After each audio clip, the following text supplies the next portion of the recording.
So we're on to the next question. So given a function f of x is equal to x squared, f undergoes various transformations as described by y is equal to 3 f open brackets 5x plus 2 close brackets minus 1. We're going to write in transform functional form.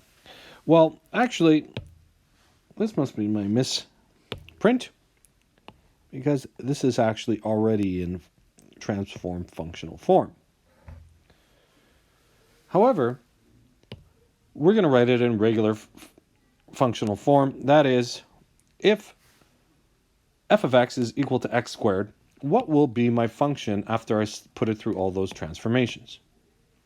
Well, fair enough. Now, just as an aside, if I have a function f of x is equal to x squared, one way to look at this function is f is a function that takes an independent variable, x, and what does it do with it? Well, it just simply squares the independent variable. So the f of a would be a squared. The f of x minus 2 would, now my independent variable would be x minus 2. So I really just square that. Sorry, my input would be x minus 2, so I would square that, etc., etc. So now I'm going to try to do some madness with some algebra. So regular functional form, I'm just going to say a is equal to 3. B, oh, I better be careful here. Because this bullet is making sense. I need to put this in transformed form. This is not in transformed form. Recall, transformed form is y is equal to a, f, open brackets, b, open brackets, x minus h, plus k. That is, what is stopping me, and it seems trivial, it's this 5 that I don't like. So this is what I am going to do. I'm just going to write y is equal to y is equal to 3f 5x plus 2, close brackets, minus 1. What I'm going to do is I'm going to factor out this 5.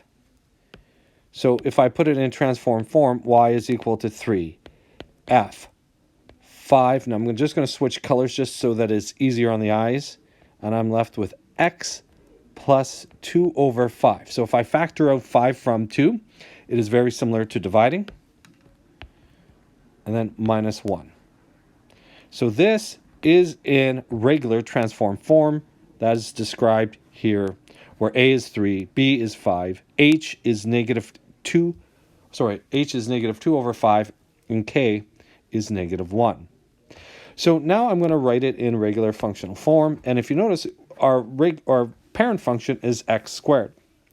So really I'm just going to say, well, a is equal to 3, b is equal to 5, h is equal to negative 2 over 5, k is equal to negative 1.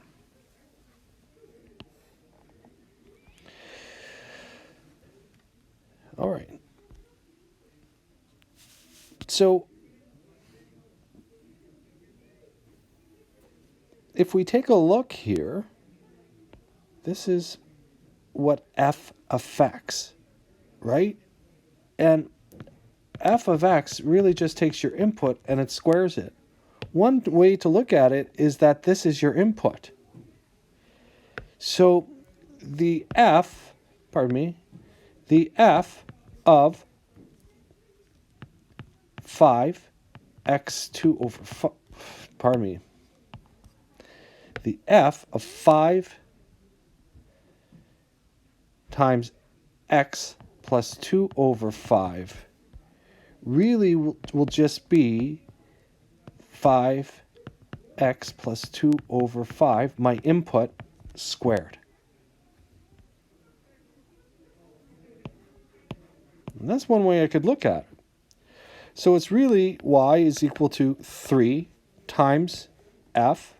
Now I just figured out the f of 5 times x plus 2 over 5. And that gave me, I'm just going to switch colors, 5x plus 2 over 5, double brackets squared. And don't forget, you need to subtract 1.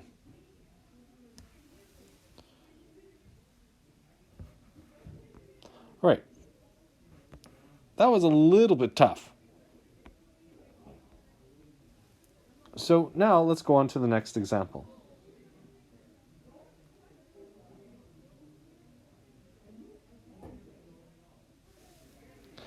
Given the function g of x is equal to 1 over x, g undergoes various transformations as described by y is equal to negative 2 g x plus 2 close brackets minus 1. Identify the values of a, b, h, and k. A is equal to negative 2. B, well, the coefficient in front of the x is already 1, so you could put b is equal to 1. And it will not have any effect on transformations when that is the case. H is negative 2 and k is equal to negative 1. We're going to write this in regular functional form. Now, keep in mind the g of x, or the g of an input, simply is 1 over your input. So I'm going to write this in regular functional form. Y is equal to negative 2. I'll switch colors. G of x plus 2 minus 1. Well, if you want, you can work on the side here. The g of x plus 2 is simply 1 over x plus 2. So really this is just y is equal to negative 2, 1 over x plus 2 minus 1. More concisely, it probably should be written as y is equal to negative 2 over x plus 2 minus 1.